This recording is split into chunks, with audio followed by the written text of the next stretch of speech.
ये सत्य घटना है परमात्मा कबीर देव जी के सह शरीर इस भूलोक को छोड़कर सतलोक जाने की। इस लीला को करके उन्होंने सिद्ध कर दिया कि वे ही सच्चे और पूर्ण परमात्मा हैं। कबीर प्रभु की ये लीला हमें ये संदेश भी देती है कि परमेश्वर किसी धर्म या जाति के बंधन में नहीं बंधा, वो तो सबके लिए एक है।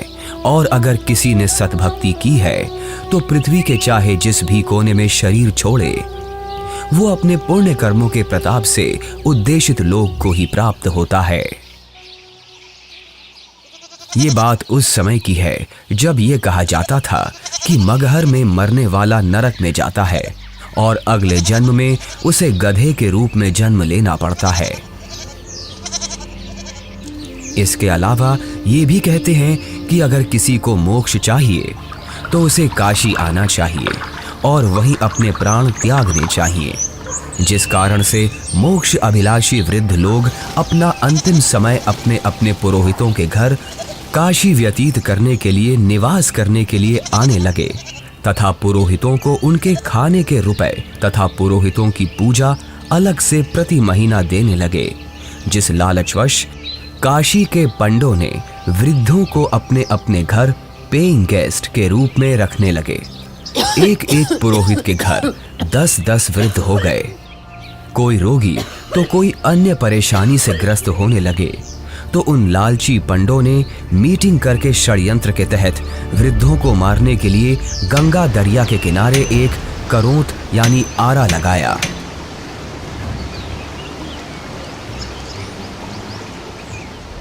भ्रम फैलाया गया कि जो शीघ्र स्वर्ग जाना चाहता है तो इतने रुपए पूजा, जो उस समय की अधिकतम राशि थी, जमा कराओ। श्रद्धालुओं ने वृद्धावस्था के दुख से छुटकारा पाने के लिए तथा स्वर्ग जाने की भावना से वह महंगी फीस भी देने लगे। उन पंडों ने आदमियों का आरे से गर्दन काटने का पाप सिर पर ले लिया। पंडों के षड्यंत्र पर विश्वास करके वृद्ध अपने बेटों से काशी में प्राण त्यागने के लिए आग्रह करने लगे। लेकिन पिताजी, अभी आपकी और माँ की आयु ही क्या है? अभी तो आपको अपने पोतों का ब्याह देखना है, उनकी संतानों को अपनी गोद में खिलाना है। देख बेटा, जिंदगी जीने का लालच तो कभी खत्म नहीं होता, और वैसे भी अपने जीवन में हमने अपनी सारी जिम्मेदारियों को पूरा कर लिया। अब जब भगवान के पास जाना ही है तो देर क्यों करना? हमें काशी में पवित्र करौंत लेने में स्वर्ग की प्राप्ति होगी। लेकिन पिताजी, काशी में लगे उस करौत के नीचे आकर मरना तो आत्मदाह हुआ ना? अगर उस आत्मदाह से ईश्वर मिलते हो तो क्यों ना आत्मदाह किया जाए? और वैसे भी यहाँ मगहर में मरने से तो हमें मोक्ष मिलेगा नहीं। अगर हम यहाँ मरे तो अगले जन्म में हमें गधे के रूप में जन्म लेना पड़ेगा। क्या तू चाहता है कि तेरे माता पिता का अगला जन्म गधे के रूप में हो? जितनी जल्दी हम काशी जाकर करौंत के नीचे मरेंगे उतनी जल्दी ही मोक्ष मिलेगा। लेकिन पिताजी। बस बेटा, तू हमारे साथ काशी चलकर वहां हमारी करौंत के नीचे आकर प्राण त्यागने की व्यवस्था कर दे। रामशंकर अपने माता पिताजी के साथ काशी के घाट पर पहुंचते हैं। वो उस घाट पर भी पहुंचे जहां करौंत लगा हुआ है। करौंत से थोड़ी दूर पर ही खड़े होकर वो सभी देखते हैं कि गंगा नदी के किनारे करौंत वाली जगह है। उसका हैंडल करौंत से थोड़ी दूर पर एक मंदिर के पास है जो गुप्त है। हे ब्राह्मण, मुझे भी मोक्ष को प्राप्त करना है। ये काशी है और यहाँ मरने वाला हर व्यक्ति मोक्ष के लिए ही आता है। लेकिन मैंने अपने जीवन में बहुत सारे पाप कर्म किए हैं। इससे कोई फर्क नहीं पड़ता है कि मरने वाला व्यक्ति पापात्मा है या पुण्यात्मा। काशी में मरने वाला हर व्यक्ति स्वर्ग को जाता है और मगहर में मरने वाला हर व्यक्ति नरक को प्राप्त करता है। ठीक है, मुझे भी इस आरे के नीचे आकर स्वर्ग जाना है। 50 मोहरें लगेंगी। ये लो। ठीक है, तुम तख्त पर लेट जाओ। मैं भगवान से प्रार्थना करता हूँ कि वो आपको स्वर्ग में जगह दे। हे परमात्मा, इस आत्मा को अपने चरणों में स्वर्ग में स्थान देना। बहुत सारे लोग मोक्ष के लालच में पैसे देकर आरे से कट रहे थे। कुछ माता पिता अपने पुत्रों से अनुरोध कर रहे थे कि हमें भी आरे से कटवा दो ताकि हम जल्दी स्वर्ग चले जाएं। इस प्रकार रामशंकर भी लाइन में लगकर करौंद के पास आता है और अपने पिताजी को करौंद पर गर्दन रखते हुए देखता है। तभी पंडा इशारा करता है। दूसरा पंडा हैंडल घुमाता है, लेकिन हैंडल उलझ जाता है। थोड़ी देर बाद पंडा कहता है कि अभी भगवान ने आपकी कुर्बानी स्वीकार नहीं की है, कुछ दिन बाद फिर से आना।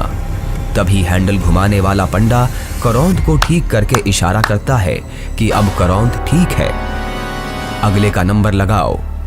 इस तरह फिर उनकी माता का नंबर आता है। उनकी गर्दन कट जाती है।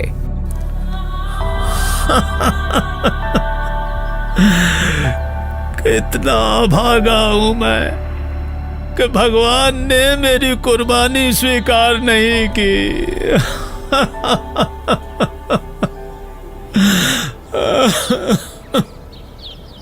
कबीर परमेश्वर जी इस भ्रम को दूर करना चाहते थे कि सच्चा भक्त किसी भी स्थान पर प्राण त्यागे वह उद्देशित लोक को प्राप्त होता है। सत्य कर्मों, पुण्य कर्मों को करने वाला व्यक्ति, सत्य साधना करने वाला व्यक्ति संसार के चाहे जिस कोने में भी शरीर छोड़े और चाहे जैसे छोड़े, वो अपने पुण्य कर्मों के प्रताप से ईश्वर के पास चला जाता है, नरक नहीं जाता। लेकिन दुष्कर्मों को करने वाला इंसान चाहे जहां भी मरे, चाहे काशी हो चाहे मगहर, उसे नरक की ही प्राप्ति होती है। सतलोक को प्राप्त करने के लिए पुण्य कर्म जरूरी हैं, ना कि काशी क्रोध के नीचे मरना। कबीर जी क्षमा कीजिए, लेकिन हम इस बात से सहमत नहीं हैं। ये पुण्य कर्मों को करने वाला व्यक्ति चाहे काशी में मरे या मगहर मरे, उसे स्वर्ग की ही प्राप्ति होगी। सत्य ये है कि अगर कोई भी व्यक्ति काशी में मरता है तो वो चाहे पुण्यकर्मी व्यक्ति हो या पापकर्मी, उसे स्वर्ग की ही प्राप्ति होगी। और अगर कोई व्यक्ति मगहर में मरता है तो वो चाहे पुण्यकर्मी हो या पापकर्मी, उसे नरक की ही प्राप्ति होगी। और इतना ही नहीं, मगहर में मरने वाला अगले जन्म में गधे के रूप में ही जन्म लेगा, ये भी निश्चित है। उस व्यक्ति को भी स्वर्ग की प्राप्ति नहीं होगी। ठीक है, तो मैं फिर मगहर में ही शरीर का त्याग करूंगा और स्वर्ग नहीं, स्वर्ग से भी आगे सतलोक जाऊंगा। और आप सभी पंडितों से मेरा आग्रह है कि आप सभी मेरे साथ मगहर चलें और मेरे शरीर छोड़ने के बाद अपनी ज्योतिष विद्या का प्रयोग करके ईमानदारी से सभी लोगों को ये बता देना कि मैं कहाँ गया हूँ। लोगों के बीच का ये भ्रम दूर होना चाहिए कि मोक्ष केवल काशी मथुरा में शरीर का त्याग करने से नहीं होगा, बल्कि मोक्ष केवल यथार्थ भक्ति से और मर्यादा में रहकर अपने जीवन का निर्वहन करने से होगा। आज आपके मुक्ति का दिन है। करौंद के नीचे आकर मोक्ष पाने के लिए तैयार हो आप? इस आरे अर्थात करौंद से मुक्ति प्राप्त करने के लिए कितनी मोहरें लगेंगी? केवल 50। पिताजी, आपको उस करौंद के नीचे अपने प्राणों को त्यागने की जरूरत नहीं है। क्यों? पर बेटा फिर मुझे मुक्ति कैसे प्राप्त होगी? पिताजी, मैं अभी एक बड़े महापुरुष कबीर देव जी के पास से ही आ रहा हूं। उन्होंने कहा है कि जो व्यक्ति पुण्य कर्म करता है वो सतलोक ही प्राप्त करता है। उसकी मृत्यु चाहे जहां हो। बल्कि खुद कबीर जी मगहर में शरीर त्याग कर ये साबित करने जा रहे हैं कि मगहर में मरने वाला नरक नहीं जाता। यदि उसने सत्कर्म किए हैं तो वो भी स्वर्ग ही जाता है। आपको करौंद के नीचे अपने प्राण त्याग करने की जरूरत नहीं है। पिताजी, इन दुष्टों ने माता जी की हत्या की है। ये पाप कर रहे हैं। अरे अरे, ये क्या कर रहे हो? कबीर देव जी को ज्ञान नहीं है। तुम्हारा दिमाग फिर गया? ज्ञान नहीं है? वो तो साक्षात परमात्मा हैं। तो ठीक है, हम भी उनके साथ मगहर चलते हैं और देखते हैं कि उनकी कही गई बातों में कितना सच है और कितना झूठ।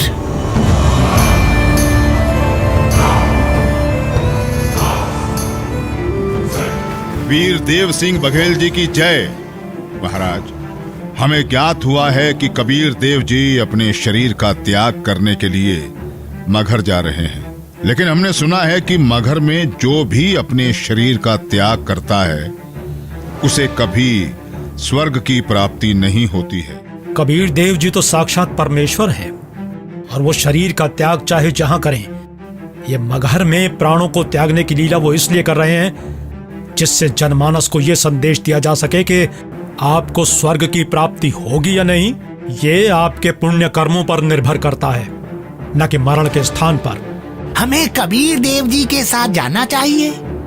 हाँ, हमें सिर्फ जाना ही नहीं है, अपितु कबीर देव जी के शरीर त्याग देने के बाद हमें उनके शरीर की रक्षा भी करनी है, जिससे उनका हिंदू धर्म विधि से अंतिम संस्कार किया जा सके। क्योंकि अगर हमने उनके शरीर की रक्षा नहीं की तो वो मुस्लिम उनके पार्थिव शरीर पर कब्जा करके उन्हें दफना देंगे। परमात्मा कबीर देव जी केवल हम हिंदुओं के भगवान हैं, उन मलेच्छ मुस्लिमों के नहीं। इसलिए हम आपको आदेश देते हैं, तुरंत ही सेना को हमारे साथ चलने को तैयार किया जाए। कबीर देव जी मगहर के लिए प्रस्थान करते हैं। वो नदी के किनारे से होकर गुजरते हैं, जंगल से गुजरते हैं। दिखता है कि उनके पीछे काफी सारे भक्त भी जा रहे हैं। कबीर प्रभु के साथ हिंदू और मुसलमान दोनों धर्मों को मानने वाले भक्त हैं।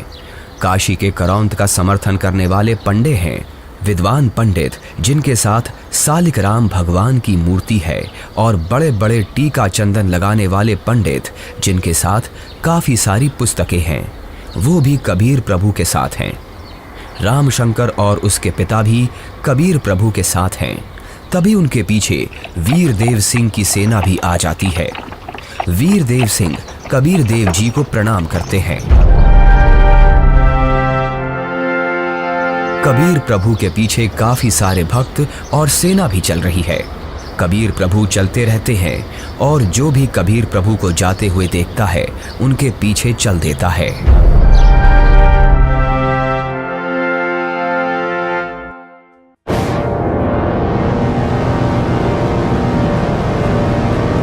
सलाम वालेकुम नवाब बिजली खान पठान साहब। वालेकुम अस्सलाम। कहिए, क्या खबर है? जी नवाब साहब, हमें पता चला है कि खुदा के रूप हमारे पीर कबीर जी महाराज मगहर आ रहे हैं, और सुना है कि वो यहाँ अपनी रूह को अपने जिस्म से आजाद करके सतलोक को रवाना हो जाएंगे। क्या? फिर तो हमें इसी पल कबीर जी के पास पहुंचना होगा, और कबीर जी की रूह के इस दुनिया से जाने के बाद उनके जिस्म को अपने कब्जे में लेकर इस्लाम के रिवाजों से उनके शरीर को धरती में दफन करना चाहिए। और इस बात का भी ख्याल रखना चाहिए कि उनका जिस्म काफिर हिंदुओं के हाथ न लगे। जी नवाब साहब, ऐसा ही होना चाहिए। सेना को हमारे साथ कबीर जी के पास चलने के लिए फौरन तैयार किया जाए, लेकिन कबीर जी को इस बात की अभी भनक न लगे।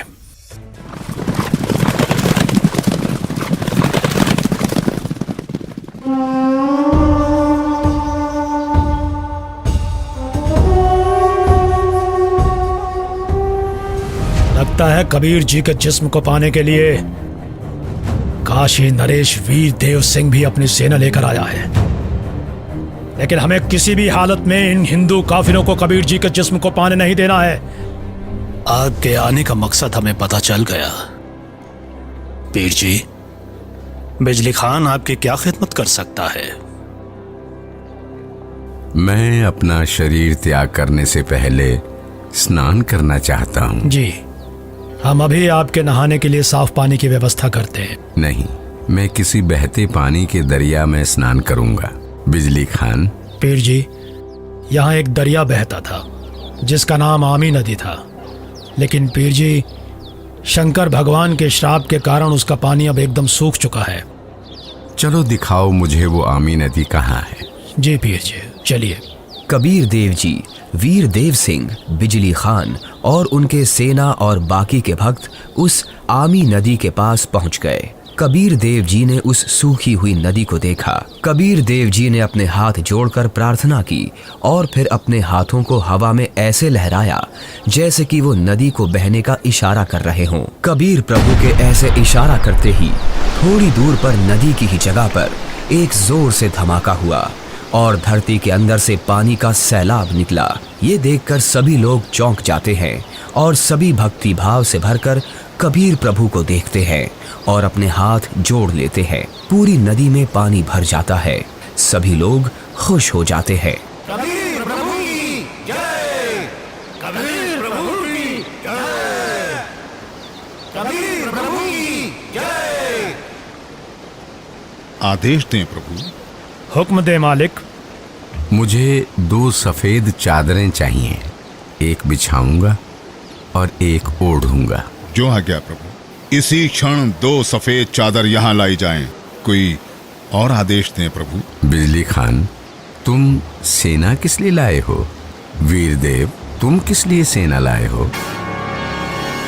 प्रभु जी, हम आपके शरीर को इतना मलिच्छ मुसलमानों के हाथ नहीं लगने देंगे। इन्होंने अगर आपके शरीर को छू तक भी लिया तो इनमें से कोई भी जीवित नहीं बचेगा। हम आपका अंतिम संस्कार हिंदू रीति रिवाजों से करेंगे। तो हमने भी चूड़ियां नहीं पहन रखी हैं। हम भी अपने अल्लाह के स्वरूप पीर कबीर जी का जिस्म हिंदू काफिरों को नहीं देंगे और इस्लामी तरीके से पीर जी का शरीर को दफन करेंगे। और अगर ऐसा नहीं हुआ तो इसका अंजाम बहुत बुरा होगा। हम वीर देव की सेना से युद्ध करके आपका शरीर प्राप्त करेंगे, लेकिन अंतिम संस्कार हम मुस्लिम तरीके से ही करेंगे। मुझे नहीं पता था कि तुम सब मेरी शिक्षाओं को इतना ही समझ पाए हो। 120 साल हो गए मुझे तुम सब लोगों को समझाते हुए, फिर भी इतना ही समझ पाए हो। मुझे इतना ही जाना है तुम सब ने।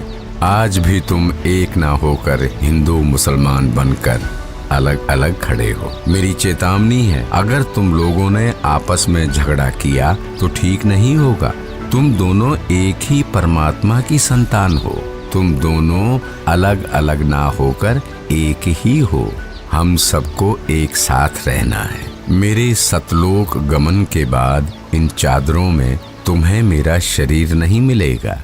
एक चादर तुम हिंदू ले लेना और एक चादर तुम मुसलमान, और इन चादरों में जो भी चीज मिले उसे आपस में आधा आधा बांट लेना।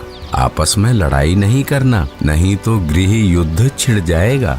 मेरे जाने के बाद आपस में झगड़ना मत, ये मेरा आदेश भी है और विनती भी। कबीर प्रभु का शरीर मैं किसी को नहीं दूंगा। कबीर प्रभु के जिस्म को छोड़ने के बाद मैं इनके शरीर को अपने कब्जे में लेकर ही रहूंगा। अब मैं चलता हूं।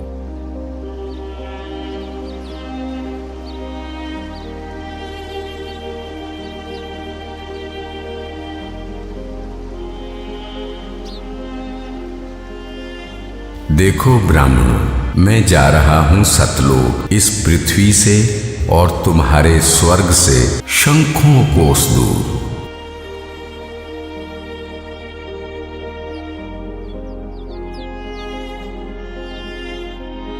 उठा लो पर्दा, इसमें नहीं है मुर्दा, इस चादर को उठाओ। जैसे ही वीर देव और बिजली खान दौड़कर वो चादर उठाते हैं तो कबीर देव जी की जगह उनके ही वजन के बराबर शरीर के आकार के सुगंधित फूल, गुलाब, गेंदा, गुड़हल आदि रखे हुए हैं। ये देखकर सभी लोग चौंक जाते हैं। सभी लोग हाथ जोड़ लेते हैं। अब वीर देव की आंखों से आंसू निकलते हैं। बिजली खान की आंखें भी नम होती हैं। दोनों एक दूसरे को देखते हैं और आपस में एक दूसरे को गले लगाकर रोने लगते हैं। दोनों सेनाओं के सिपाही भी एक दूसरे को देखते हैं। वहां खड़े ब्राह्मण लोगों की भी आंखों से आंसू गिरने लगते हैं। रामशंकर और उसके पिता के भी आंसू गिरते हैं। सभी लोग एक साथ कबीर देव जी के नाम का नारा लगाने लगते हैं। कबीर प्रभु की जय, कबीर प्रभु की जय।